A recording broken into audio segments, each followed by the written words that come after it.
Peygamberimiz Hazreti Muhammed sallallahu aleyhi ve sellem veda haccında 9 Zilhicce Cuma günü zevalden sonra Kusva adlı devesinin üzerinde Arafat Vadisi'nin ortasında 124 bin Müslümanın şahsında bütün insanlığa şöyle hitap etti: Hamd Allah'adır.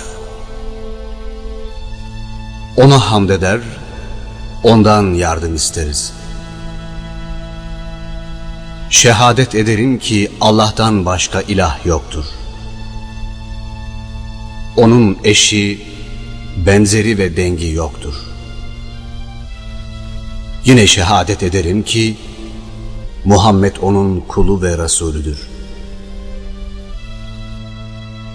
Ey insanlar! Söylediklerimi dikkatle dinleyiniz. Bilemiyorum, belki bu yıldan sonra sizinle bir daha burada buluşamam. Ey insanlar!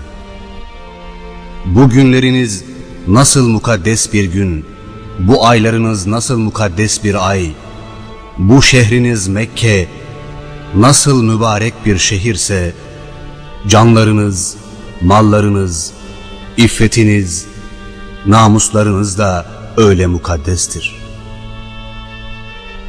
Bunlara her türlü tecavüz haramdır. Ashabım, yarın Rabbinize kavuşacaksınız ve bugünkü her hal ve hareketinizden muhakkak hesaba çekileceksiniz. Sakın benden sonra eski dalaletlere sapıp da birbirinizin boynunu vurmayın. Ashabım, kimin yanında bir emanet, ödünç aldığı mal varsa onu sahibine versin. Borç mutlaka ödenmelidir. Kefalet üstlenen kişi, üstlendiği kefaretten sorumludur. Faizin her çeşidi kaldırılmıştır. O bütünüyle ayağımın altındadır. Ancak borcunuzun aslını vermek gerekir. Ne zulmediniz ne de zulme uğrayınız. Artık Allah'ın emriyle faizcilik yasaktır. Sözlerime iyi dikkat edin. Cahiliyeden kalma bütün çirkin adetler ayağımın altındadır. İlk kaldırdığım faiz de Abdülmuttalib oğlu Abbas'ın faiz alacağıdır. Ashabım, cahiliye devrinde güdülen kan davaları da tamamen kaldırılmıştır. Kaldırdığım ilk kan davası Abdülmuttalib'in torunu Rebiya'nın oğlunun kan davasıdır. Ey insanlar!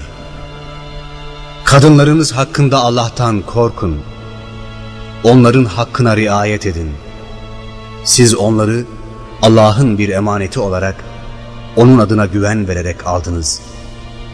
Namuslarını, iffetlerini Allah adına söz vererek helal edindiniz. Onlar üzerinde sizlerin hakları, sizler üzerinde de onların hakları vardır.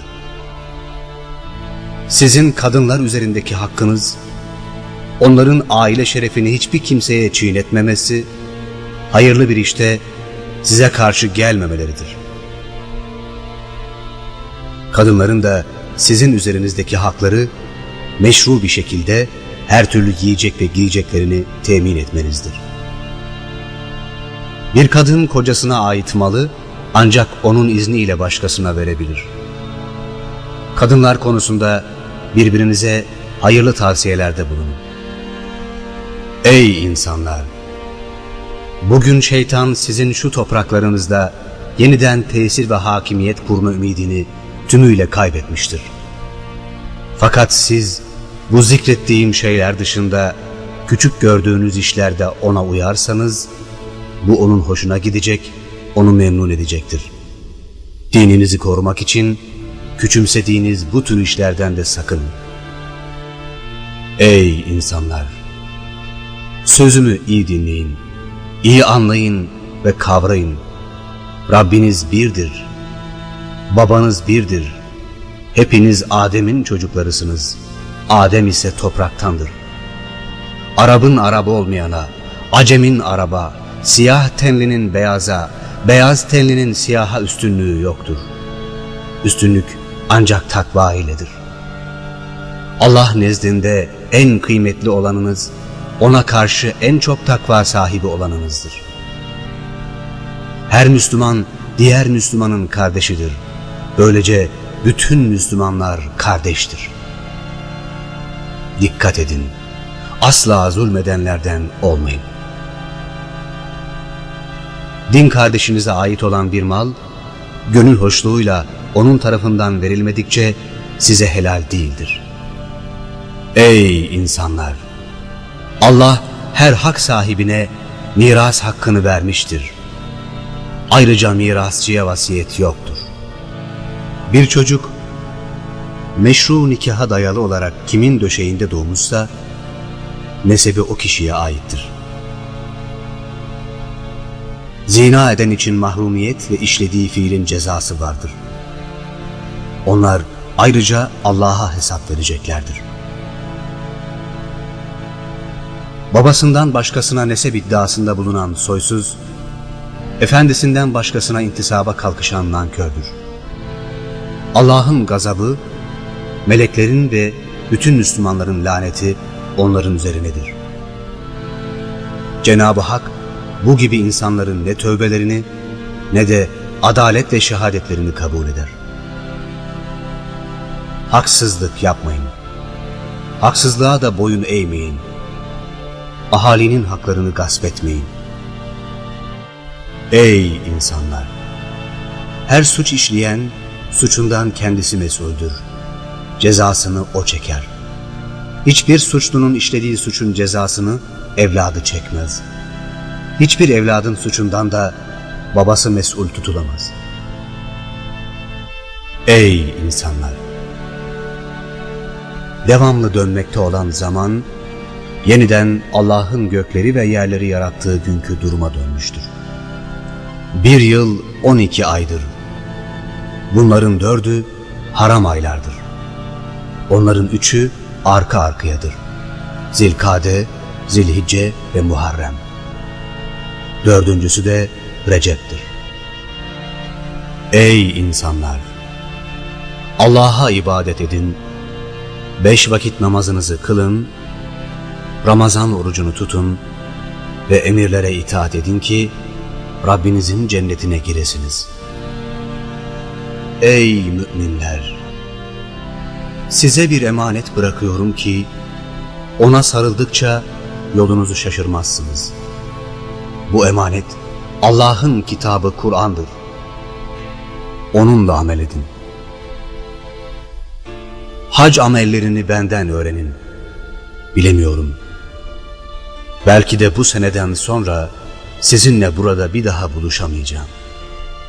Bu sözlerimi burada bulunanlar bulunmayanlara bildirsin. Olabilir ki bildirilen kimse söylediklerimi burada bulunup işiten kimseden daha iyi anlar ve korur. Benden sonra Nebi, sizden sonra başka bir ümmet yoktur. Ey insanlar! Yarın beni sizden soracaklar. Ne diyeceksiniz? Sahabeler hep bir ağızdan, Allah'ın elçiliğini ifa ettin, vazifeni yerine getirdin, bize vasiyet ve nasihatte bulundun diye şehadet ederiz dediler. Resulullah yine sordu. Ashabım, tebliğ ettim mi? Tebliğ ettim mi? Tebliğ ettim mi? Cevap verdiler. Ettin ya Resulallah. Onlardan bu cevabı alan Resulullah sallallahu aleyhi ve sellem, şahit ol ya Rab, şahit ol ya Rab, şahit ol ya Rab.